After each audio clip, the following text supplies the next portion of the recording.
Oftentimes, people are faced with circumstances that influence change. Reconstruction, if you will. Times, events, places, all instigate a total rebuilding of an individual's character or a society's values. As we look at these circumstances, we are transported to an era that is undefined, a sphere of experience that appears sinister because of its uncertainty, unpredictability, and ambiguity. This area is one without time or space, but for illustrative purposes, we allocate these to demonstrate changes that can occur.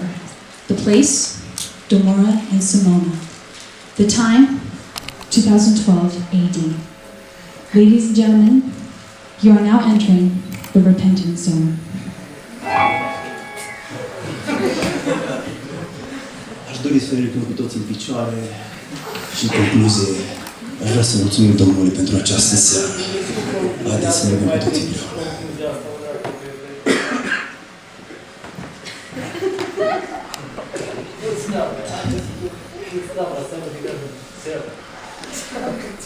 Tată Sfânt, îți mulțumim pentru această seară. Fii tu onorat, Doamne, de acum și prin vecii vecilor. Amin.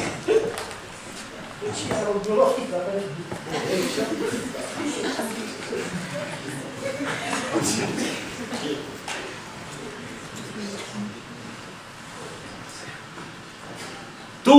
Lasă-mă face! Ai luat ceva, mai ai fost sas! Ia, dă-mi coară! Hei!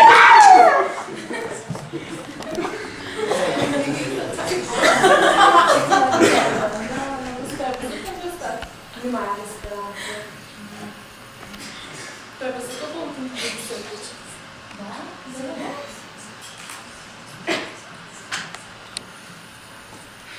Honeymoon, mergem pentru lunch? Nu știu că acum am treabă, că trebuie să mă prezint pe parteneriul, dar poate mai târziu sau dacă nu mâine sau dacă nu. Lasă-mă nevasta! Nu mi-a spus nimic! Nu te fac un sandwich cu muștar!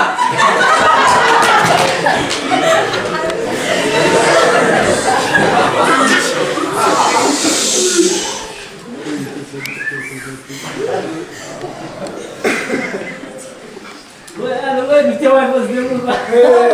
Ce s-a văzut din România? Wow, loc, încă din România! Bă, dar e bun, mă! Să fumăm și eu ceva, sau... Ai foc? Ai foc, eu să dau și foc și vă trec, că eu... Voi lucrați în America pe ce? ce? Hai, bă! Bă, da, bună e! Clearly, Gomorrah and Simona is a place that needs rebuilding. It's a place that needs change. There's clear flaws that happen here. This is a broken land. But we have the opportunity in this repentance zone to see if there's changes happening. We can see if they will turn from their evil ways and if they will pray and seek repentance. Let's find out.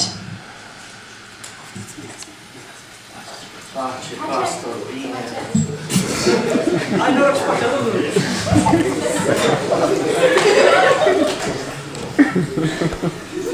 Fraților, aș vrea să vă urez un bun venit în această seară. În această seară vom avea un invitat special și numele lui este Ghiță Duduț. Poftiți! Fraților, pace! Mă bucur că vă găsesc astăzi aici. Am un mesaj special pentru voi. Aleluia! Din partea lui Dumnezeu. Și este următorul. Dacă poporul meu, peste care este chemat numele meu, se va smeri și se va ruga, va căuta fața mea și se va bate de la căile lui rele, îl voi asculta din ceruri.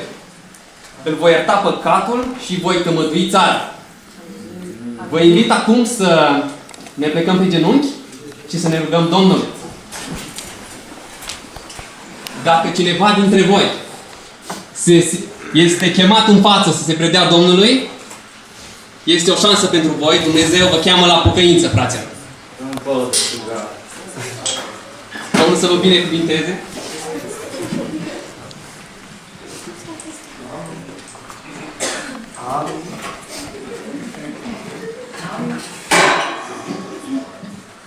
Aceasta a fost seara.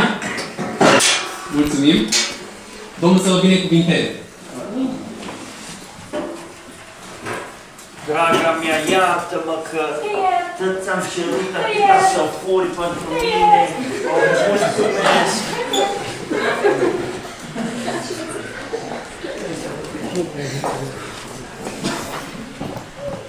Mi-a pus Doamne când m-a venit la voi.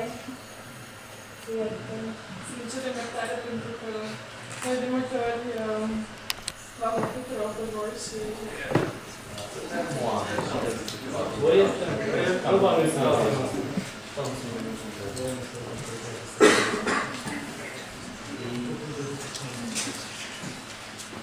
Doamne, știi că astăzi Domnul mi-a vorbit și mi-a dat seama că am greșit și că mi-a făcut împreună cu tine și vreau să-mi cer iertare și promit că de acum mă schimb.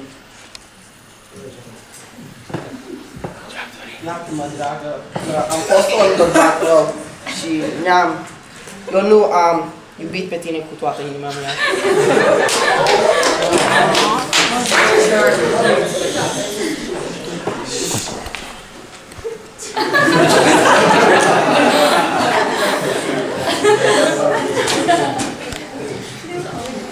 So, it looks like Demora and Samora did get to change.